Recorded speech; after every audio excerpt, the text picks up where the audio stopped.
Hello, dear participants. Today we shall discuss with you a very interesting topic, which is related with your studies. First of all, let me introduce myself. I am Turaeva X from English Literature and Stylistic Department. And today we shall discuss with you the topic about the being learner autonomy.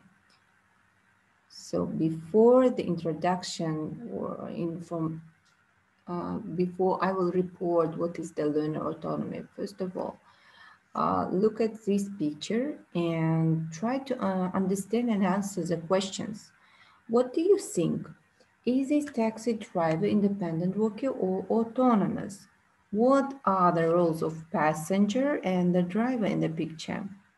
So which of them are active or passive? In a typical classroom situation, so think of your classroom and what does a student have, what role does a student have, and what does the teacher have, what role does teacher have? Which of them passive and which of them active? How would you characterize? So first of all, I think the driver's role is active because he chooses the route to the destination, how to drive, by which way to drive. And the passenger has a rather passive role and he just accepts the decisions made by the driver. He just points the destination and it is the driver's right. So he has the right to choose the convenient way to reach the destination. So the same thing we can say happens in our classrooms. So in a typical classroom situation, teacher usually makes all the decision and students follow what has been said to students, and so students are mostly being a passive ones. So rather than passive, so not willing to participate in decision or making processes and prefer when the teacher tells them what to do. So do you agree with this extent? So mostly our students always try to follow teachers' words. How do you think? Is it good side or bad side? So think of it. And I can say that, I can point out that students are usually very different, dependent on their teachers nowadays and hardly ever make their own decisions about learning. And of course, they often act like passengers rather than drivers. Today we have to discuss how to make you less dependent on your teachers and become more independent and responsible for your own learning. And I hope this session will be more informative and useful for you. Okay, moving from teacher dependency to learner autonomy. So you have your own right how to be, what type of learner to be, whether to be independent or autonomous learner. If we highlight the words which indicates being autonomous, so we can say that this is, of course, freedom,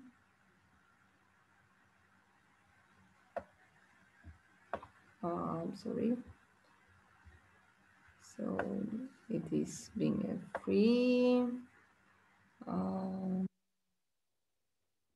and of course, let's check what else. So working without a teacher. I think working on my own. So we shouldn't wait the help, and we will be not supported, working alone. So isolation, of course, making choice. So I cannot add the word making success, because if we are not sure that we will reach our success, so we're not sure. In order to be sure, we have to make it some discussions and to know the viewpoint of our teachers. Okay, pursuing our own interests, working with a friend, no. Managing the time management is very, very essential thing. So I think that's enough. I think that's enough. Okay.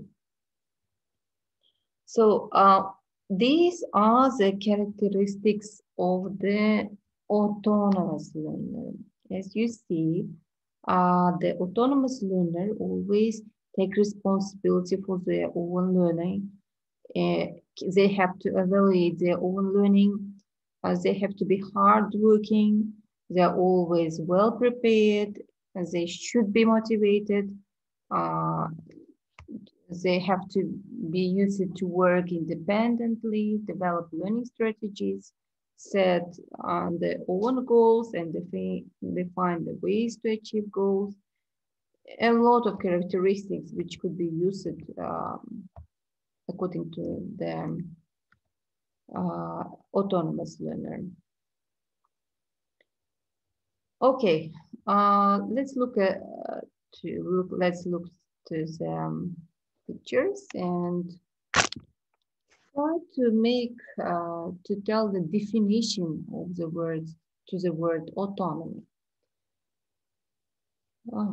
I think these pictures will lead you into a right point, and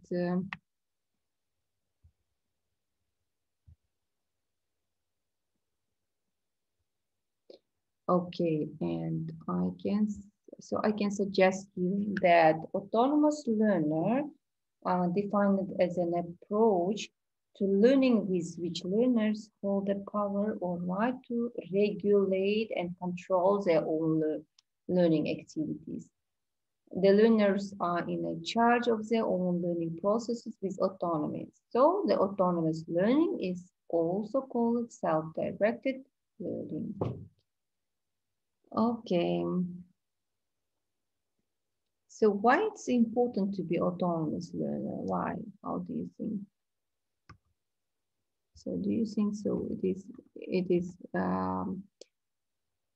Do you think it's necessary to be autonomous learners? So if answering to these questions, I can give my possible answers that to prepare for the life beyond the classroom and help to be an effective learner, and you maybe become effective learner, language user. So it is important to develop autonomous learners to prepare to become effective language user, which is one of the big aim today's youngsters, and also simply because so autonomous learners won't always have a teacher that guides them. So would you like to be autonomous and independent learner? So we can differentiate these two characteristics. And now we shall discuss with you how to develop learners' autonomy. So in this text, here given the problem.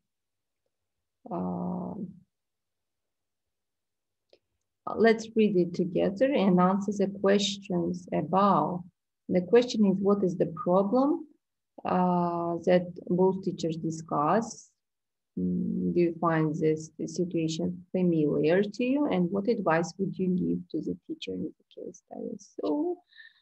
So once I heard a conversation in the staff room between two of my colleagues who were complaining about the students being absolutely unable to make their own decisions about their learning. One of the teachers complained that whenever he would ask his students to work in groups, they wouldn't know what to do. He explained that it often happened that one group would find their way to complete the task very quickly, but another one wouldn't be able to even to start without the teacher. The other teacher agreed that she had a very similar situation and found out that her students didn't have any of the skills they need to work on their own. She said that when in class, her students would ask many questions about the task, and as soon as they left the classroom, they seemed to forget everything. And according to the syllabus, a certain number of hours was allocated for self-study. They both complained in the end that our school don't help students to become autonomous learners. So, for example, schools don't teach students how to take responsibility for their own learning, both in outside the classroom. This conversation made me think about my own students and question myself, what as a teacher can do to help my students to become more autonomous, more independent? Is it possible at all to develop autonomy? If so, how? So how would you answer to these questions?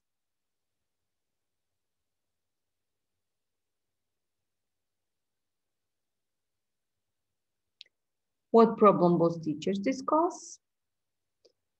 So the problem is that the learners are too dependent on the teacher, and some of them cannot even work in groups, and while the others don't know how to work outside the classroom. So do you